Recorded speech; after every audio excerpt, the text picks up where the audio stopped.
Now to the story we picked for you guys today.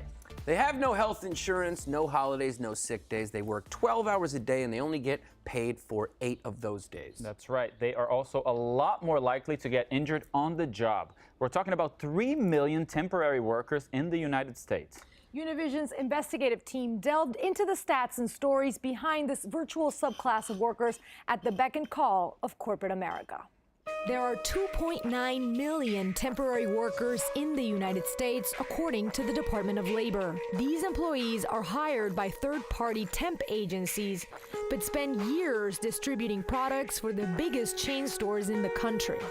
Because temp workers are mostly undocumented, they're more vulnerable to suffering, labor abuse, and accidents on the job. According to an investigation from the nonprofit ProPublica, temp workers suffer a large number of work accidents. Temp workers are at significantly greater risk than regular workers, sometimes to great degrees when you look at things like crushing injuries or amputations. According to the investigation, the rate of work accidents among temp workers is higher than in permanent workers in the 5 states where there is available data. In Minnesota, the rate is 73% higher. In Oregon, 67%. 50% in Florida. In California, 46%. And in Massachusetts, 36%. Rear-end collision, right? William Garces is a lawyer who defends temp workers. He explains that they don't get any disability, and in states like New Jersey, they get paid per injury according to a chart. And what it does is divides the human body into pieces, like a meat market. Every part of your body has a value. So your fingers are worth so much, your hand is worth so much, your arm is worth so much, your back is worth so much, your eyes. Every part of your body has a value, and it's on this chart. It's on a table. In 2012, the last year with any stats on record, 715 temp workers were killed on the job. That's 13 a week. Janio Salinas didn't think his day would come on a Monday morning in Pennsylvania. He arrived promptly at his job as a crane operator in a sugar packing company. He had gotten the gig through a temporary agency. The packing company uses a funnel to fill the sacks of sugar, and it's common for the product to get stuck in blocks. That day, several workers tried to clean it without any success. They took a break and went to lunch. But Janio stayed, trying to do it by himself. His brother John explains what happened next. Se metió para adentro y al activarse un sensor, dice que de la máquina, abrió el hueco y él cayó y empezó a caer toda el azúcar que venía. Es como una especie de embudo. Almost 20 minutes passed before someone noticed he was gone. When the search for Janio intensified, the rescue teams found this image. OSHA, the federal agency that investigates these accidents, stated that the sugar packing company had installed a platform to avoid workers getting stuck into the mound. But they later removed it because it lowered production. In this cemetery in Burlington, Pennsylvania, rest the remains of Janio Salinas. Every time his brother comes here, it's inevitable to think that his death could have been avoided had the company valued human life over revenue.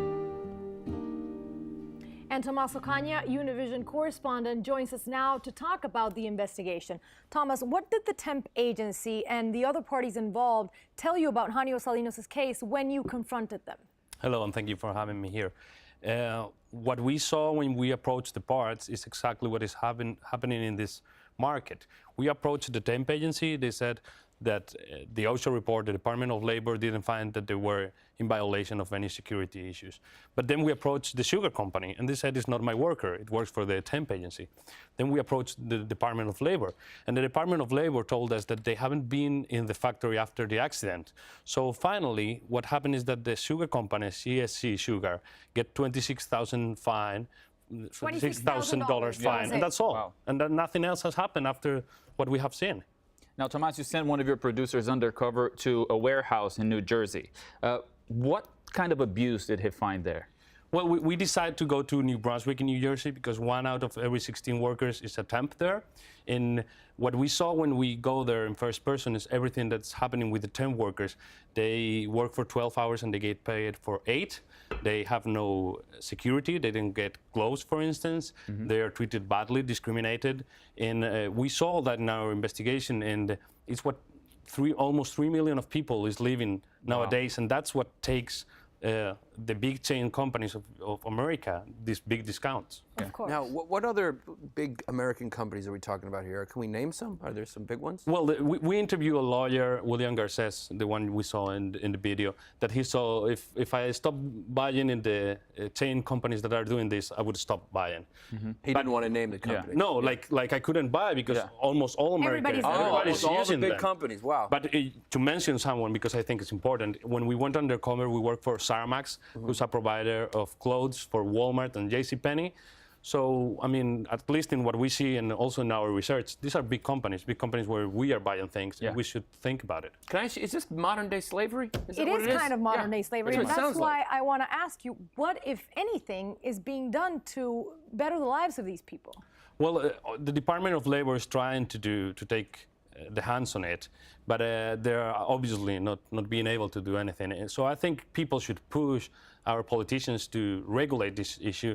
I mean, I've talked to workers who've been 8 years in a row in the same warehouse. What kind of temp work is that? I mean, that's not temp work. Temp work is if a company or a warehouse has more work for a period, then they can use temp work. But having 8 years in a row a worker, that's not temp work. Absolutely. Thank you so much, Tomas Ocaña from Univision. And it's important to think about where these discounts that we all get in retail stores and in big companies, what's really behind them here in America. There's a reason for that. Thank you so much.